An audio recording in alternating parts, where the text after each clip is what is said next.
Okay. Okay. Good. Oh, of course here. Can everyone see my presentation? Just thumbs up. Yes, we Okay, can see it. Awesome. All right. Welcome, everyone.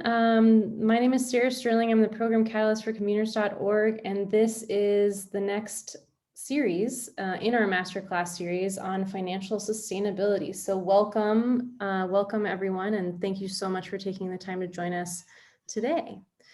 Just quickly, a little bit about commuters.org, who we are, what we do. We're a small but mighty remote team with members all over the globe. Team members all over the globe, and we have a wonderful suite of consultants that join us as well. I'm based in Guatemala City, Ray is in Washington, D.C., Sarah Joy is in Colorado, Missy's in Utah, and Rena is in Canada. So a little bit about who we are, what we do. We kind of have work that falls into two distinct buckets. One is our membership community, which is a global community of purpose-first conveners. And by conveners, we mean any individual organization that's dedicated to bringing other people or organizations together to create some sort of measurable, sustainable catalytic impact. So that could look like an impact accelerator incubator program that works with social entrepreneurs. It could be an impact investor that invests in social entrepreneurs. It could be a university. It could be a philanthropic organization. It could be a corporation that does some sort of impact related work. Basically, any individual organization that you can think of that is really passionate about creating impact, this is the space for them to collaborate with one another, ideate with one another, and be supported in a global community that is virtual. And we also have consultation services, which we call our advisory services arm of the organization. And that's basically doing contracting work for large corporations, foundations, and universities are our main clients, helping them to create their own convenings and trainings and facilitations. So if you have any questions about membership, please feel free to contact me at sarah@commuters.org. So today I'm joined by Keith and his amazing team at Spring. And in the interest of time, I'm going to just hold this slide up for a little bit so you can quickly read, but I want to pass the mic over to the team to get us started because we have a lot to go over today and it's a lot of really exciting information. So with that, I'm going to stop my screen share and pass it over to the Spring team. Thank you again, all of you, for your investment in this community and your time. Fantastic. Thanks a lot, Sarah, for kicking us off. And just as a reminder to everybody that's here, this session is being recorded. So in addition to that, we will be sharing a copy of the presentation. So don't worry about taking any notes off the slides. I think it's just a great opportunity for us to dig in and have a really meaningful conversation. Eddie, fantastic to see you here today. Eddie is calling in from Piura, or at least I bet he's in Piura today in northern Peru. And yeah, amazing work that Habudep is doing. So great to have you here. So for today's session, the hope is that we will go through and talk about some of the trends and some of the activities that are happening on a global basis, kind of triangulate those against what we're seeing in our own communities and really use that as a vehicle to talk through what financial sustainability can mean for our particular organizations.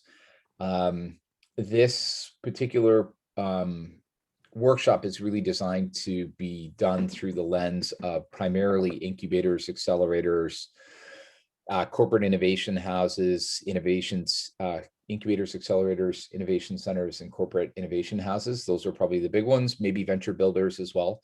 But if you are thinking outside of the bounds of that, I think it's a great opportunity to at least leverage the trends and talk through those elements. So without further ado, I am going to do share screen.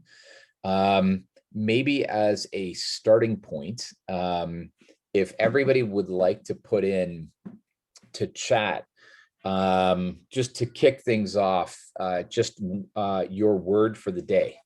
So given our topic of financial sustainability and building our organizations and our ecosystem, what's the one word about how you feel today? Are you excited? Are you nervous? Are you worried? Are you curious? So your one word for the day, obviously. Yeah, awesome. Thanks, Abby. Patty, flustered, good word. Yeah, absolutely. Challenging. Eddie, thank you. Inspired, caffeinated. Amazing. Sarah, pumped up. Amazing. Good. That's a great start.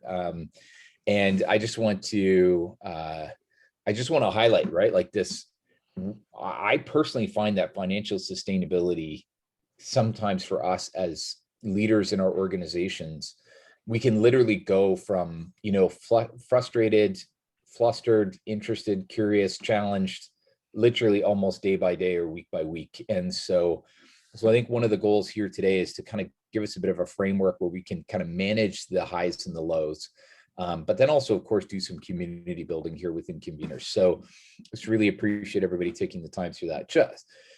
Just to cover off a few things for everybody, I'm going to move into presentation mode. And for those who are here on live with me and Luann and Veronica, I do have the chat window up. And so if at any point in time you have questions, pop them into chat. Be fearless to come off of mute and share any questions or comments you may have as well. And so just to give you a bit more background about Spring, we love to exist to change the world through innovation. We have had the good fortune of working in more than 45 communities around the world. And I've had the good fortune of meeting Eddie in person in Piura. And so I highly recommend a trip to Peru for everybody. This is the incredible team that is Spring. Our team spans 5 locations now. So our team is growing well. Veronica is our first employee based in Europe, and really thrilled to have her join the team. So our work is done in 3 pillars. So we focus on entrepreneur development from idea through to about 2 million in annual revenue, ecosystem development, and then investment development. So in investment development, that's impact investor capacity building, training, convening or networking, and deal flow intermediary work. So those are the 3 pillars of activity that we do at Spring. And just to give you a bit of a high level, we obviously have run a number of programs and are really excited about both the progress and momentum of the entrepreneurs, but also the investors that we've been able to support. So for today, we're going to go through trends, your product roadmap, or program roadmap, I should say, funding in 2022, and where things are headed. We'll be doing a breakout then. Just so that everybody knows, I actually have inserted a second breakout for today's session at the end of trends. And so looking forward to having everybody engage there. And then what we'll do is we'll pull it all together and have a wrap at the end. Any questions on that before I get started? So far, so good? Great.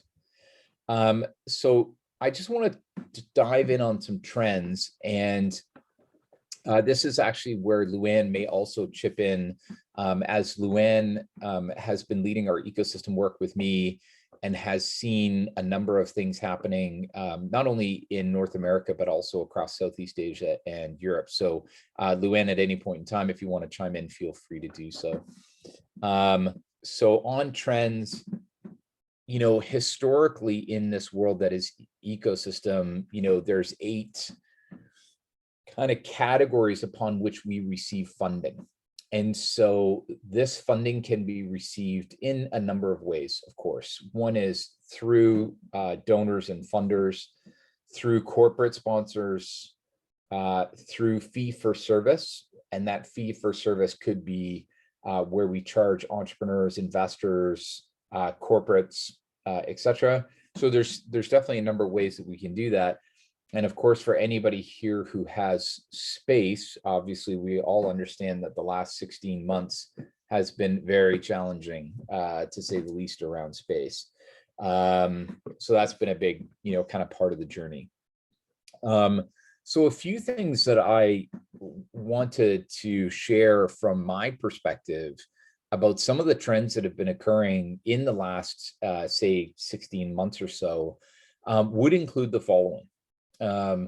So impact investing has been growing at an exponential pace in the last year and a half.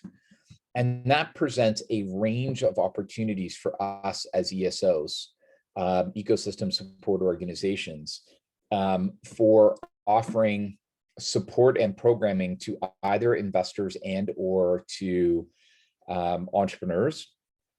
And there's actually a few different ways that that can generate income for our organizations.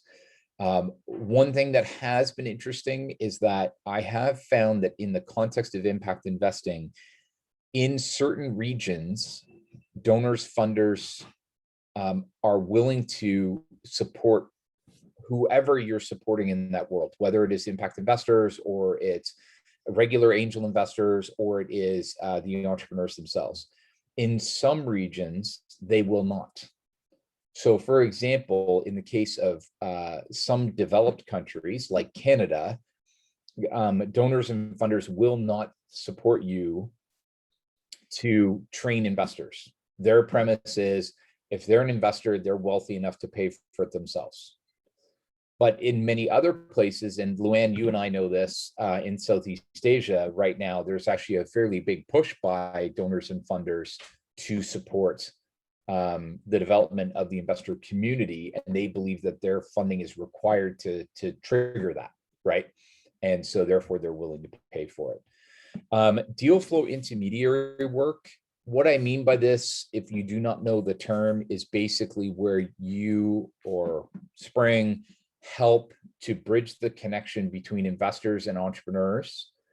In that process, we are helping in a very hands-on way to support the entrepreneurs to be investment ready, and then we get paid for that work. Generally speaking, it's paid through a percentage of the investment round that they secure. So that's something that we're seeing more and more of. And we're seeing it in a wide range of regions and countries and ecosystems. Supply chains, I think, is one of the more fascinating ones. As many of you do, and I know you do, you work with a wide range of incredible entrepreneurs. And many of those entrepreneurs are creating products and services that other people will buy, especially business to business, and of course, also business to consumer. What we are seeing is the growth of a service whereby an ESO like us, all of us, actually sets up the supply chain and manages it. So the first one that I saw doing this was actually almost 3 years ago, and it's an organization called AtA, or AtA, depending on how you say it. And that's based in New Zealand, and I'll just put that name in.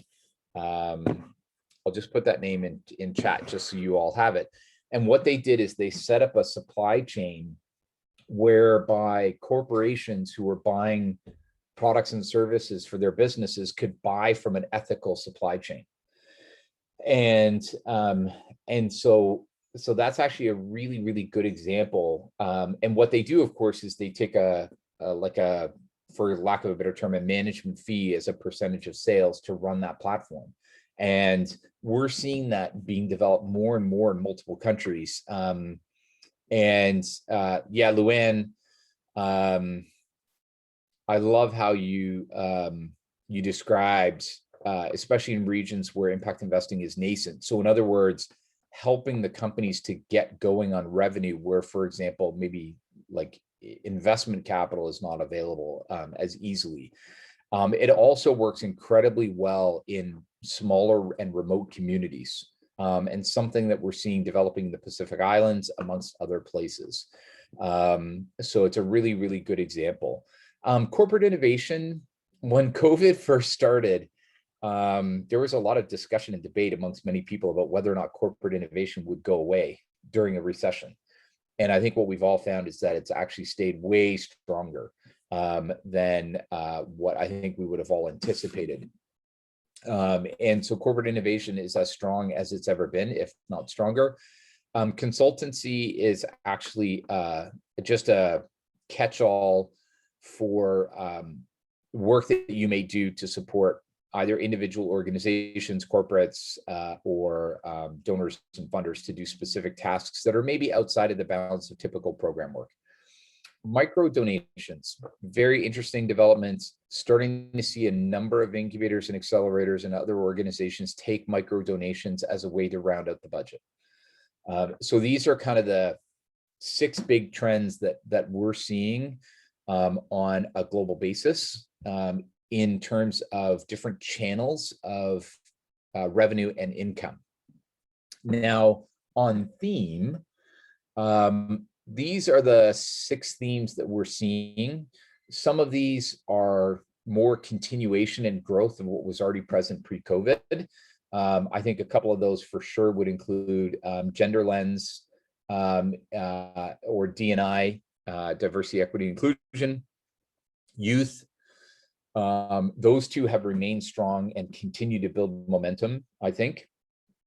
The other thing that I would say is definitely have seen a phenomenal growth in clean tech interest. It's definitely the hottest thing in impact right now. And I would argue it's actually the hottest thing in innovation overall. You see mainstream tech investors, mainstream tech incubators and accelerators really focusing in on clean tech because that's where a lot of the interest lies. And we've seen this really on a global basis. And so that's something I think well worth looking at. BIPOC, this is, I think, specific to certain countries and regions, but it is definitely a massive trend. So for example, in Canada, BIPOC as a whole, but definitely priority 1, I would say in Canada would right now be Indigenous in what's happening here. But we do see in other cases, Indigenous communities, people of color, etc. So I think it's a great piece. Luann, thank you for giving the acronym. We all live in acronyms. It's good to have somebody spell it out. Thank you. National and regional. So this is something I do want to highlight, which is more and more we are seeing donors and funders in particular, but also corporates provide funding for things that are at a minimum national in scope, ideally regional, like multi-country. And so we have seen this in multiple locations. And so I do think that that's really an important part to know because, for example, with Eddie, who's in Piura in the north of Peru, he could do multi-region within the country or national, right? And so, but to do something in one city right now is getting harder and harder to do, unless it's a gigantic city like, say, Ho Chi Minh or something like that. And so I think that that's great. And then the last one is the rise of small communities. A trend that we're seeing globally. And I think if you're able to put a regional or national spin on supporting entrepreneurs and or investment in small communities, I think that's a big trend. So these are definitely a couple of the key things.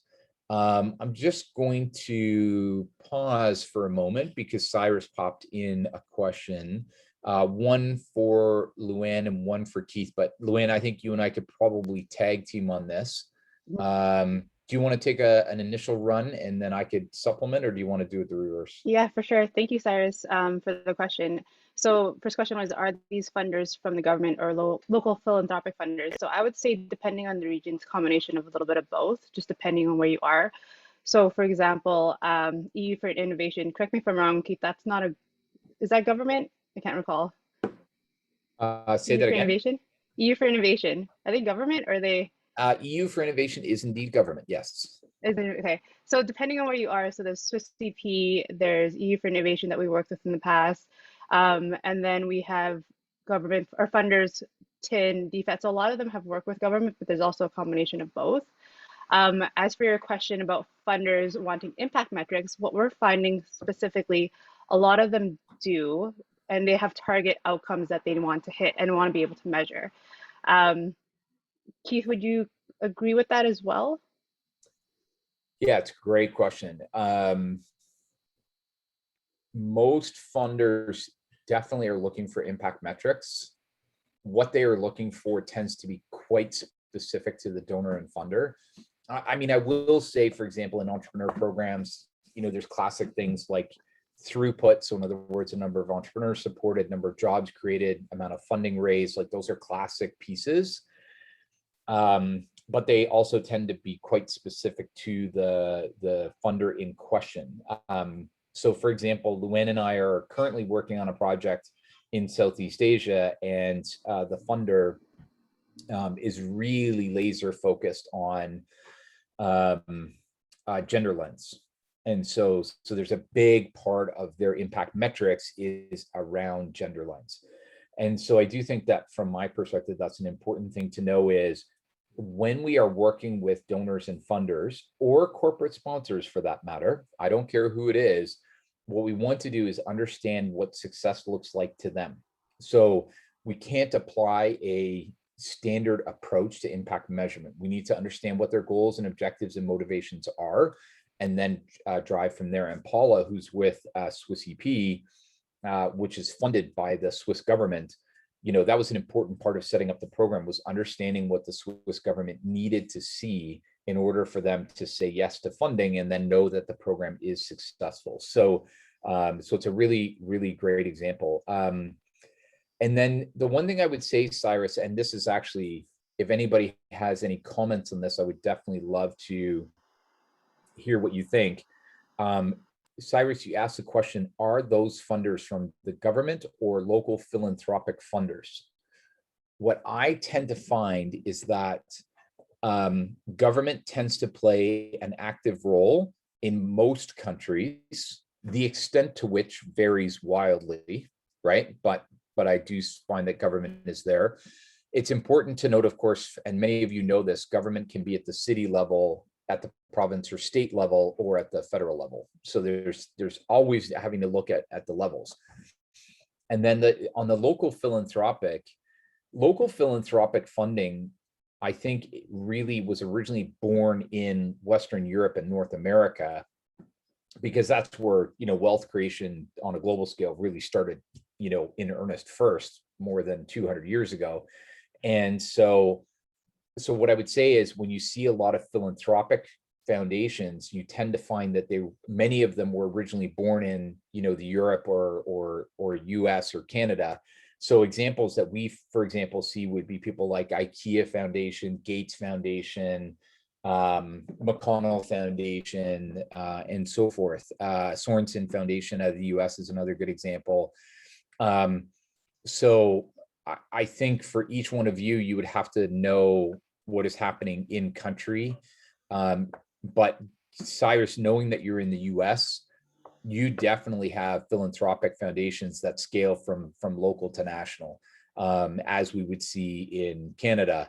And so that definitely you would want to get a bit of a landscape as to who's active in your community and what they care about. So one example I'll give you, Vancouver Foundation, which is the community foundation in the city of Vancouver, where our headquarters lies. When you look at their mandate is BIPOC. That's where their mandate is. And so if we're running a program that has to do with clean tech, I do not call Vancouver Foundation because I know it's not a fit, right? So the important part is to really dig in and know that. And so Keith, actually, Paula had a really great comment there about being aligned with your strategy, which is what you're sharing as well. So a lot of donors, funders, and depending on who you work with, having ensurement that what they're focused on and what they want to accomplish is aligned with your strategy and what you accomplish. Otherwise, there's a lot of friction, and there's a lot of kind of mismatch. So I think Keith has it in a couple of, but making sure, oh, and my AirPods just died. I can still hear you. Can you hear us? Yeah. But just making sure that what you really want to align your strategy with is aligned with them. And that's just going to make your life a little bit easier, especially with proposals and things that you want to, people that you want to meet with. Yeah, absolutely. So thanks for that, Luann, and great comment, Paula, for sure. What we're going to do is we're actually going to break out into some breakout rooms. And what we're going to do is I'm going to pop everybody into rooms, and this is going to be fun. We're just going to do a kind of popcorn style. I'll set them up as automatic. So just give me a second. Great. So the rooms are set up and ready to go. And then what we're going to do is we're going to walk through the 2 questions that Luann just put into chat. So based on some of the trends that I put, what is happening in your country or region, and what patterns are common in your breakout group? Like, what are you guys hearing, kind of across each other, which would be fantastic to hear. And so what we're going to do is we're going to head out in the breakout rooms. We'll do this for 10 minutes. So everybody will get 3 or 4 minutes to share, depending on how big your group is. And we will dive in and take it from there. So looking forward to having you guys jump in, and I will see you back in 10 minutes. And let me know if you have any questions.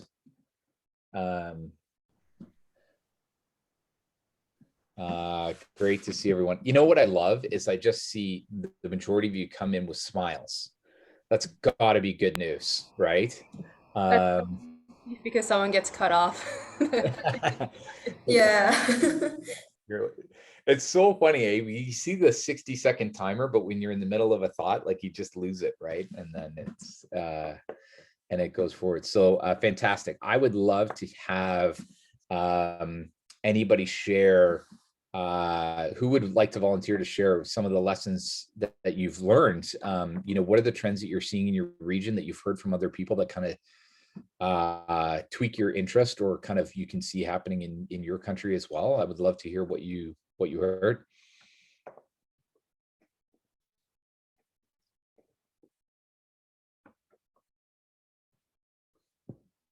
And this is, by the way, one of the joys of the conveners workshop is that all of us are convening all day long every day. And so when I ask for volunteers, I never get one, because you guys are like, I'm done talking.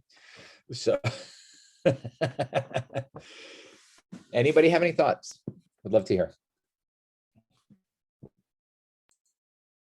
So I can start for our group, but Fernando, Eddie, I'm going to loop you in because you two had a lot of great things to share. So Eddie and Fernando, both of them, so Eddie working in the northern region of Peru, Fernando working in Peru, Lima, across Latin America. And so some of the patterns that they've been both seeing in their regions, they know that positioning is important. And so when people understand what to go to your organizations for, it's a lot easier. So Fernando was saying that they're experts in the food and beverage space, because one of the questions I posed to them as well is, how do you expand into a region and make sure you have that local context? Because there's always that tension of universal truths, but I'm in this space, you don't understand what it's like to be in this space because you're in this specific part of the region, specific part of the country. And so Fernando and Eddie had fantastic answers about the positioning, making sure that people trust your organization and know what to go to your organization for. So in the case of Fernando, having food and beverage as a known supply chain, so everyone knows, from investors, entrepreneurs to funders, they know they're the person or the group in that region. So both of them are saying trust, collaboration, positioning. Some of the challenges that they were bringing up as well is having more people and players to collaborate with in their respective regions. And then Fernando was saying about investor community, it's super nascent. So a lot of these kind of different components of the ecosystem need to mature together. Fernando, Eddie, am I missing anything? I'm sure I am. I will add.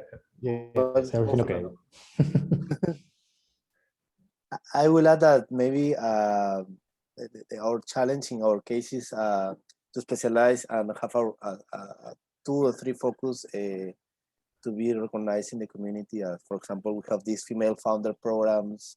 We have this focus on AtA, for example, but it's within the year that you build this trust and from the community to your programs, and the connection that you can have, because with this broader world that they can have connection with the world and know-how in the third world. It's not like the know-how it's also the know-how, but it's also the know-who, and this part is very important also. Yeah, well, sure. Fernando, over to you.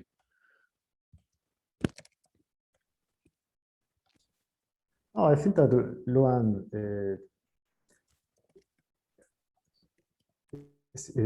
talked very well all our aspects, all the aspects of our program. Actually, our current challenge that we are beginning our expansion to the rest of Latin America, to Mexico, Colombia, Ecuador, Chile, and Argentina of our vertical, that is in food and beverage. We think that we have the challenge to build our investors community outside of Peru. So we have a lot of work there, and we are in a just beginning stage of that. Yeah, that's great. Thank you, Fernando. Who else would like to share? Anybody else? Perhaps one of the other rooms.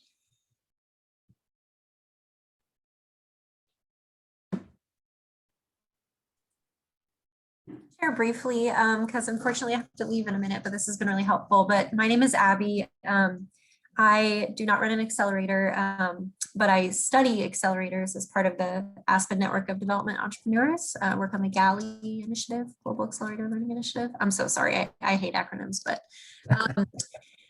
I think maybe some of you possibly have heard. So anyway, I was just curious to hear, because I get asked a lot about, you know, how accelerators can fund their programs. And I've seen like a push, at least maybe a few years ago, a push from donors to say like, you need to become self-sustaining, but then a lot of accelerators kind of pushing back and saying like, look, like part of our long-term sustainability is going to be grant funding, because that's just like, you know, we're not set up in the Silicon Valley way where we're going to get a lot of returns from investment and whatnot. So I think you know, everything that you shared kind of was in line with what I've seen in terms of the excitement among funders for funding accelerators focused on gender and climate, more so gender. I think everyone's still figuring out what to do in the climate space. But I think as a researcher, my question then is like, how do we make sure that the funding is following best practices rather than like, you know, oh, okay, we're really good at running programs for climate, but since all the funding is gender, we'll just pivot. You know, I've seen some of that and have wondered, like, how do you sort of marry the two to make sure everyone's being productive? And then another point that I was thinking through was like where sort of charging participants for participation or revenue share agreements, like in any case where returns on investment isn't a viable option, like are there other ways to share the growth that your businesses have? That was all my perspective. I'm sorry, I don't think I represented the group in full, but I think some similar sentiments came out. Yeah, those were absolutely great comments. Anybody else from the group want to augment what Abby just shared?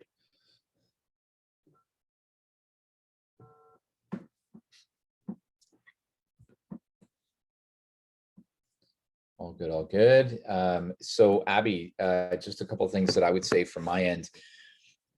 As a practitioner in the space, your comment about, you know, hypothetically, like an organization has been in climate for a long time, but then they see that, you know, the push for gender, and so they make the pivot over to gender. There's a couple of things that was fully hypothetical, by the way. I haven't oh no, that's significant shift in but practice. Yeah. I think all of us see that happening on a regular basis, which is like, hey, you know, we can do that.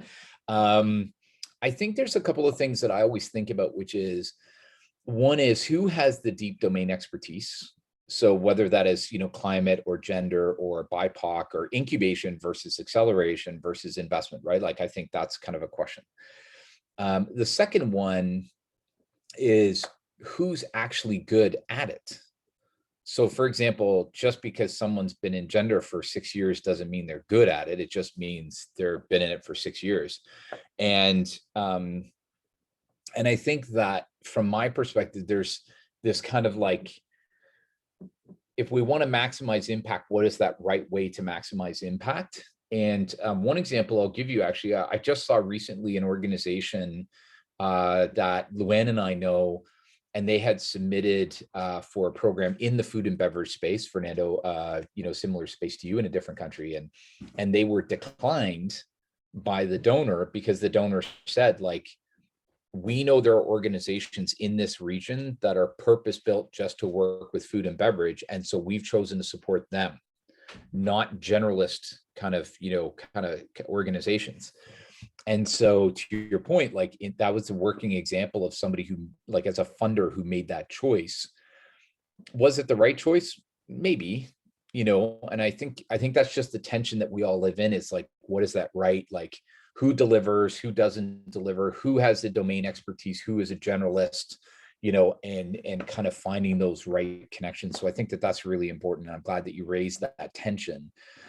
On the fee for service ROI, this is where, for example, that ethical, like offering an ethical supply chain is a really good example of that, where you can't charge a fee for service upfront to the founders.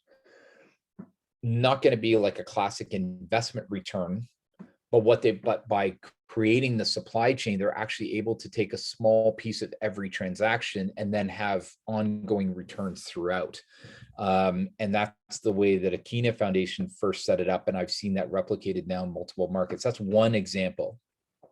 Another example that I've seen is a variation of what I would call revenue-backed financing, where not fee up front, but being paid through a percentage of revenue, which of course can be calculated as gross or net and all that fun stuff. But it's good to see that people are getting a little bit more creative, for lack of a better term, to find those ways of like ongoing return, where classic ROI models do not apply. And I think that that's the case in many instances. Interestingly enough, given, Fernando, that you're in the food and beverage space, this idea of creating like an ethical supply chain or like a food and bev supply chain is actually something that could be quite interesting for your organization, especially given the regionality of what you're doing. And so just making that observation.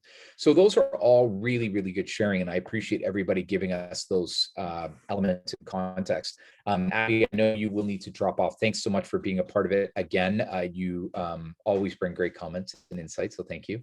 And looking forward to keeping in touch. Just as a reminder to everybody, the session, as always, is being recorded by conveners and will be shared after the fact. So excited for all of you to have that. And I'm just going to hit present again. And we're just going to dive through a few other pieces that I want to encourage people to dig into. So program roadmap.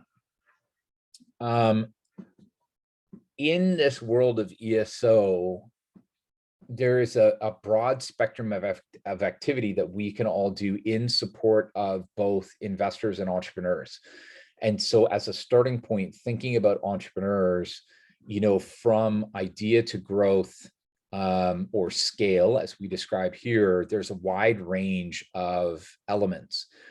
And I think that as we think about our own financial sustainability, I think the first thing that we want to do is we want to look at this marketplace, or spectrum maybe is a better term, the spectrum of programming options, and really compare it against what the needs of the market are. So I'm going to use a known example in Canada. And Fernando, it'll be interesting to see how this translates for you. In Canada, food and beverage entrepreneurs are, for the most part, running production, right? So they're bottling, they're producing product, they're packaging, distribution. And so, their day is full. And in a very different way than, say, for example, software companies, right? And so because of that, what we have seen in Canada is that food and beverage entrepreneurs are saying no more programs. We will not go into an accelerator. We will not go into an incubator. We do not have the time. But if you create a workshop series where I can pick and choose the topics that are pertinent to me and have access, like say recording access to the rest, that's what I'm looking for. So the marketplace has spoken, right? And therefore, the ESOs in Canada that are focused on food and beverage are now adapting their program structure to match. What has been interesting in Canada is that the donors and funders who support it actually really like that shift. And the reason they really like that shift is because they believe that by creating a more customized, like workshop by workshop approach, they believe that ultimately the programs can have a larger impact because they can reach a higher audience. So for example, as we all know, an accelerator, typically somewhere between 7 and 15 companies. In a workshop series, you could literally hit 250, 300 companies over time. So then as a donor funder, they're like, aha, scale, right? And so that's a really powerful and real-time example that's happening in Canada right now. We are seeing actually a very similar example in Southeast Asia. Luann and I are on a project right now related to impact investing. And the feedback from the market in Southeast Asia is no programs. Don't make me as an investor go through a program. But if there's events and workshops and one-on-one coaching, great. So then the form and the structure changes. The important part for us as founders of our and leaders of our organizations is we should hold the structure light. We should hold our vision and our target outcomes strong, right? So for example, Fernando, I'll keep using you as an example. If you want to transform the food and beverage sector in the region, that's your goal and you're going to remain fixed on it. But whether it's an incubator, accelerator, masterclass, investor training, those pieces we can hold lightly because our goal is ultimately the impact. It's the outcome. It's not the task. It's not the activity, right? So hold the activities light and hold our vision, very tightly. So these are kind of the key pieces. And one thing I would definitely share, and I'm sure many of you have seen this, is in COVID, digital transformation, the term digital transformation, digital skills training has become an urgent priority in many communities. And this is helping primarily traditional businesses to get online and also to train people. And we're seeing a lot of this through gender lens as well, training women and girls on digital skills so they can get jobs in digital, vocations and in digital industries. But this is also where, to the comment earlier, where you need to know where your strengths are is really important. So actually last night I was on a call about an opportunity in Vietnam to do digital skills training for women and girls. And my response was, that's great. We have no idea how to do that. That is not us as Spring. Like, I would love to say yes, but we do not have those skills in-house at all. And so we actually referred over another organization in the region that actually can do a really good job of it. So I think sometimes just knowing where we're good and not good. So as a part of this process, one of the things that we like to do at Spring is we like to go through an ecosystem map. And in the ecosystem map, what we like to do is in our country or region where we're working, we like to take stock of what programs exist today and what's missing. What do the entrepreneurs need? And that's a really, really important part. So interestingly enough, Fernando, in Canada, what we have identified is that for food and beverage entrepreneurs, there is a complete lack of both training and support to secure funding of any kind, whether it is loans, grants, equity investment, crowdfunding, it doesn't matter. There's no support for food and beverage entrepreneurs. So that we now see as an opportunity potentially to step into with our skills and our strengths. But this is a great way for all of us to dig in and share our thoughts and our insights with the team and identify opportunities for us to either go to funders or do it ourselves, and look at other ways like fee for service, et cetera, that we were just talking to Abby about. And so it's a really, really great place to kind of dig in from my perspective. So I think that's great. And something to think about. Now, on a personal note, I will speak personally. I like to do this every 6 months. So once every 6 months, do a review, see what's changed, see what hasn't changed.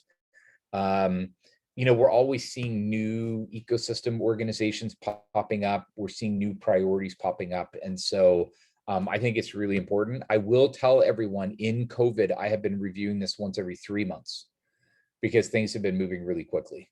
And so it's been super important to go through that.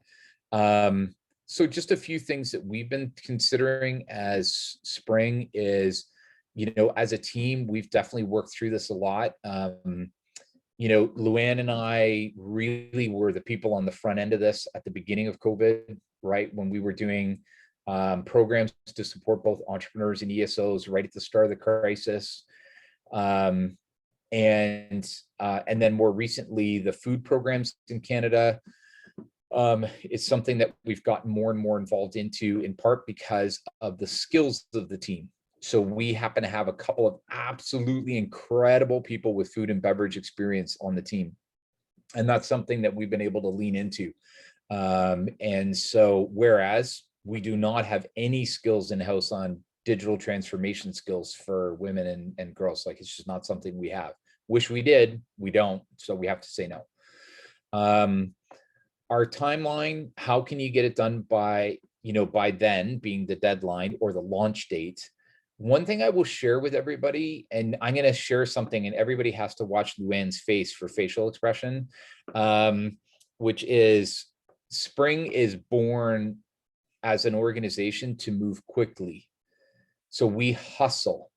So the example I would give you is we built a business resilience program for Canadian entrepreneurs, which included an online platform with 8 modules, 44 videos, a bi-weekly webinar series, and a one-on-one coaching model. We went from scratch to implementation in 5 weeks, that entire program.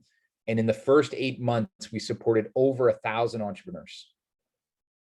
That's how Spring is built. So the reason I share that with you is because if somebody asks us to submit for a 3-year program, we have a hard time doing that because our pacing is different, right? So one thing I do like to share with people is think about your timeline, which is what is your organization's natural velocity? How do you work well? Are you good in short programs, fast programs, minimum viable product programs? And when I say minimum viable product, I don't mean the entrepreneur sense. I mean in our sense of like, has this program ever been done before? That's what Spring is good at. Like if some, you know, Luann ran a program last year and it was the first ever female founder accelerator program in the Western Balkans. You know, so that was like first time done. We're great at that. We're not good at running a program that just runs on and on year after year. That's not our gift. Right. So I think timeline is important, and velocity. The other part of timeline, of course, is like, what's your current cash flow situation and what do you need to do to drive your own financial sustainability? Because that can create certain motivations and certain sense of urgency from time to time. I will share in full disclosure. So Spring is set up as a for-profit entity. We have a cardinal rule at Spring, which is we are always looking to have 5 months of our expenses. So in other words, our burn rate, we want to have 5 months of cash in the bank at all times. That's our kind of like benchmark. And if we have 5 months, then it doesn't matter if, for example, donors and funders go on vacation for 3 months, I'm okay. So 5 months is the benchmark. At 4 months, I'm okay, but I'm working on my business development funnel. 3 months, that's when I start to lose sleep, right? Is when I only have 3 months of cash left in the bank. And so I just want to make sure that everybody hears that, just so that everybody knows as well. That comes from my background and experience in management consulting, is just knowing that you always have sufficient cash on hand. If you needed to rebuild your business development funnel, you have the time to do it. And so, yeah, so just keep that in mind. By the way, for everybody, yes, I said 5 months is the benchmark. Sometimes it is a state of mind. In the past at Spring, it has been something less. to be sure. And if anybody wants to talk through horror stories, I'm happy to do it. Cool. So one thing actually, Sarah, that I like to do is we abide by radical transparency at Spring. So on a monthly basis, we present our full financials to the team. So we present revenue, we present expenses, we present our margin. Everybody knows exactly where we sit. And it takes a bit of courage to do it the first time, but once you do it once, then the team knows, and then they get to lean in, right? And you know, Sarah, you mentioned like gives a lot of peace of mind, and sometimes it actually gives just a really good dose of reality that we're all in together, and we need to lean in, right? Like good, like that's actually what it means to be a team. And nowadays, like my comment to everyone is, we live in 2021. People are highly educated. They're very smart. Don't pretend they can't figure this stuff out, right? So it's actually better to lean in and make them do it, right? And so, yeah. Is there open book website software you recommend for transparency? Cyrus, thank you for asking. We do it the old-fashioned way with a spreadsheet. We do not use any specific paid tool. And so, Sarah, yeah, Google Spreadsheets, absolutely. Yeah, cool. So I think that those are important things.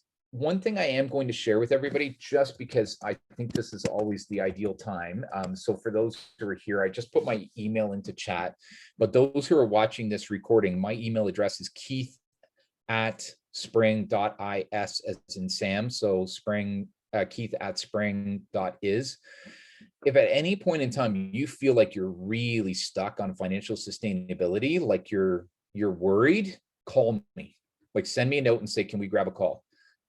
Because I have seen organizations get within 5 days of zero cash, and we can figure it out. So no situation is unsolvable. Everything has a solution, but sometimes you need to talk it out in a way that works. And interestingly enough, Paula and I actually, and to a degree, predated Paula with Swiss EP. We actually had a situation in LATAM and in Peru, where one of the partner organizations to Swiss EP ran into a problem, and then we worked on it to sort it out. Like that was, and that's because they asked for help. So don't be shy to ask for help. We use QuickBooks, Zoho, Xero.com. Yeah, and then we just use QuickBooks Online. I think all of them are great. Xero's fantastic. Another one that you can use as an American company, fun fact, is Bench Accounting. Shout out to a Vancouver-based company that serves the North American market. And they do amazing work there. Cool. So this is where I like to encourage people to really dig in and do what you feel needs to get done. And this is where we actually move from the highs and lows of thinking about financial sustainability into a plan where we're like, okay, what am I going to be doing? Now, if currently you are abundant, where you have like a known program roadmap for the next 6 months, and you have known funding at least for the next 6 to 12 months, then what you can do is you can actually map this out as now 12 months, 18 months, 24 months, right? You can shift the timeline. But what I would say is if you're a little bit more uncertain, then you can take this timeline, which is 3, 6, 12, and 18. My encouragement to you is try and keep the short term on the agenda, because that's a great way for you to socialize trends and ideas and feedback with donors and funders well in advance of their actual funding cycle, right? So one example that I would give, because Paula's here, is that the funding cycle with Swiss Contact and Seiko begins at July 1st, right? That's the fiscal year. And so then as Paula and Gustavo and Kenya and the team are kind of working through this, they always know they're kind of thinking about, okay, the next fiscal year starts July 1. So how do I kind of map it out? And there's a way to kind of socialize it and start to sell the ideas well in advance. I highly recommend for anybody who has donors and funders, if you do not already know, you really want to know when their funding cycle is. because that helps you to plan ahead and also get them thinking about what they're going to do with you next. And so that's just an idea. So what does funding look like in 2022? I'm just going to circle back on some of the comments that were made earlier. I personally think 2021 is the year of solutions selling. And so I'm using a standard term from the world of sales, but solution selling really now is about understanding where donors and funders are at, and how they're viewing this incredibly fast changing world, and how that is impacting their mandates, their funding cycles, and even their budget. So a couple of examples I would give. In Canada, the Canadian government, along with the Catholic Church, going back more than 125 years ago, set up a system called the residential school system. And the residential school system was designed to literally take Indigenous children away from their families and then convert them into, for lack of a better term, white people, into civilized people. And so it's been known in Canada, obviously, for 100 years. The last residential school shut down 25 years ago, and it's always been a black mark on Canadian society. But what happened a few months ago is that they actually uncovered 215 unmarked graves at one of the schools. Yesterday, they uncovered more than that at another school. So now, and it's important, so that's now what you're seeing in Canada is a whole bunch of government donors, funders. You can see everything is going to shift right into Indigenous, but it's happening in real time, right? Because now there's a real problem to solve. And so that's for me anyways, that's a really, really good working example. Another one is this opportunity that is clean tech, where suddenly all this venture capital is flooding into clean technology and climate, but there's, now there needs to be programs and supports for the companies that are within that world.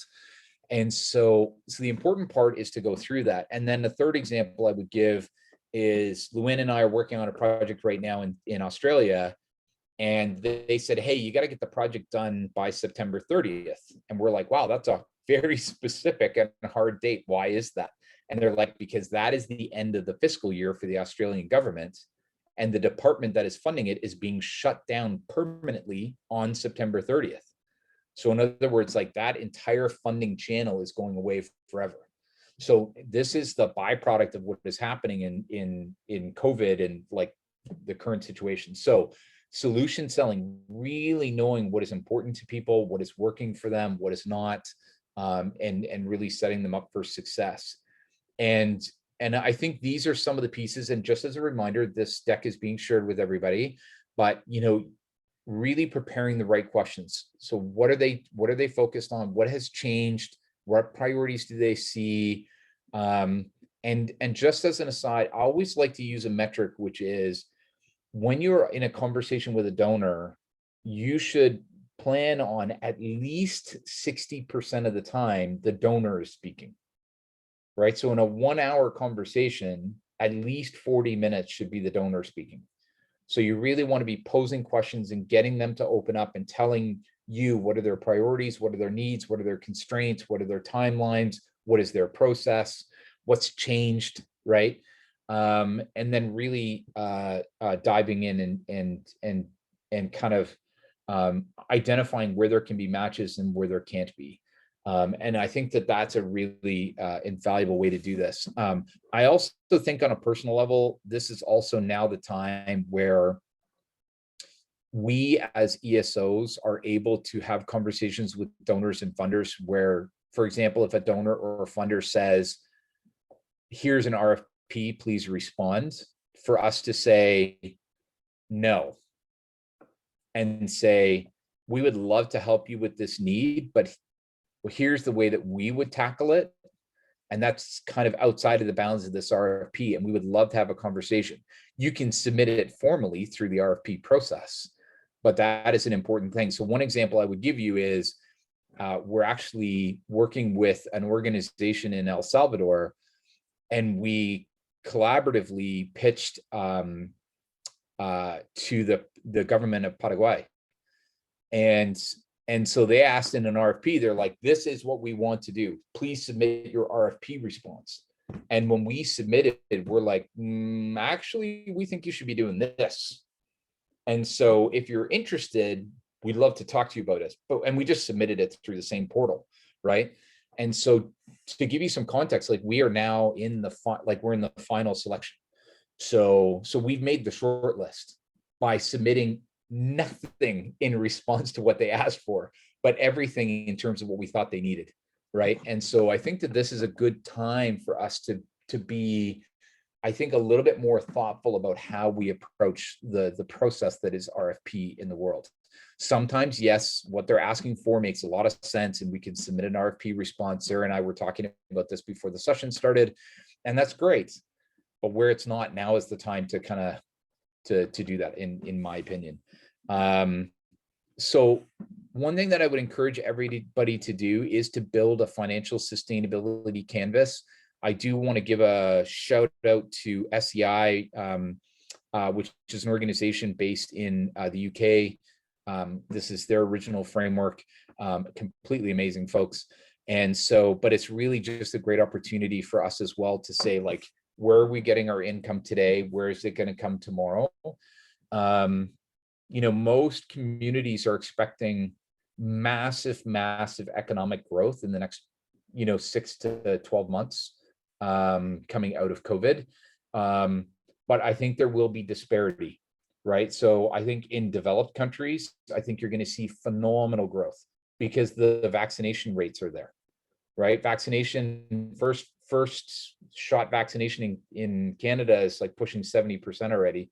And it's the same in the UK, et cetera. Like, so they're going, but in other places it's not the same, and it's gonna impact. So I think it's really good to think about where we're making money today and where we're gonna make money in the future. And then really kind of mapping out, like, what are the opportunities we've identified, and where can we better focus. What I love about Fernando, what you shared, is that you're laser focused on the sector, food and bev. You also clearly have an understanding of your geographic, kind of focus area. And so that really allows you to then step into revenue generation or income generation or funding generation accordingly, which I think is really powerful. And if any of you do not have that same level of focus, that is okay, right? Like, your goal is just to get to that same level and then dig in. And so we've talked through, I think, most of these elements, and I think that's great. So I'm going to do stop share. And what I'd love to do is I'd love just to kind of open up the last few minutes for, questions, concerns, challenges, and then what we can do is we can move to next steps.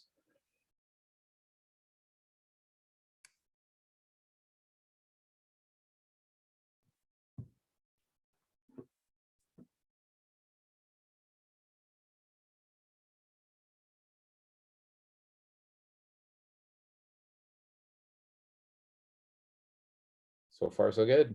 Amazing. So a couple things that I would say is the topic of financial sustainability is a topic that is an ongoing priority, and it's an ongoing discussion for all of us within our organizations, and I think as a community. We have ebb and flow for sure in our world. And I think for us as organizations, I think now is the time for us to really start to plan for 2022 well. So one thing that I would just encourage again is I did put my email into the chat earlier, again, keith@spring.is. If any of you want to grab a virtual coffee to talk through where you are at in your financial sustainability journey, I would love to do that. In certain cases, it could be one-on-one. In other cases, it might be a great opportunity to bring Veronica in, or to bring in Luann, based on their respective skills and experience. For those, a couple of you who are here today from Peru, fun fact, Veronica has worked in your ecosystem and is also fluent in Spanish, which is fantastic. And so that makes the conversation a little bit easier sometimes. I so wish I could speak Spanish. I'm trying to learn. And so yeah, so I would love to have those conversations. Luann, thanks for sharing all of our LinkedIn profiles. And we'll make sure that for those who receive the recording, you also have that. Yeah, I think just want to reinforce that it's a true journey. Probably this topic will come up again during Accelerating the Accelerators, which is, for those who, if you have not been before, it's an absolutely incredible event that Conveners puts on. What's the dates on that again, Sarah? August 10th through 12th. And I August just 10th through 12th. To our page, it has more information about the event. That's exactly what I wanted to end the call on as well, Keith. So thank you for the shout out. We also have a big announcement that we're going to be sending out to everyone, but the event will now be tickets by donation. Just because we really want to make sure there's no barrier to access to the event for any ESO, no matter where they're coming from in the world. So the tickets are free, but we do ask some sort of donation. And for anyone that's bought a ticket, you'll have the option to either be refunded or give your ticket price as a donation to the event. So that's one thing I want to just add. Yeah, and one thing I will share is our experience at Accelerating the Accelerator is, I can definitely count lifelong friends coming out of that event. And actually, it was through Accelerating the Accelerators in 2018 that our work in Southeast Asia first kicked off. So it's actually a direct byproduct of that. So, so thanks. Really appreciate everybody taking the time on today. For those who I know, like Paula and Eddie and Camila and Cyrus, fantastic to see you here again, and look forward to catching up as well. Fernando, I think we've been on one call before together, and so it's good to see you again. And yeah, and then Catherine, I think this is our first time, so great to e-meet at any rate, and hopefully someday soon in 3D, for sure. So thanks everybody, I really appreciate you taking the time. Thanks, everyone. Have a wonderful rest of your days and evenings. Thanks, everyone. Take care. Everybody. Thank you. Take care. Bye. Thank you, Keith. Bye-bye. Take care.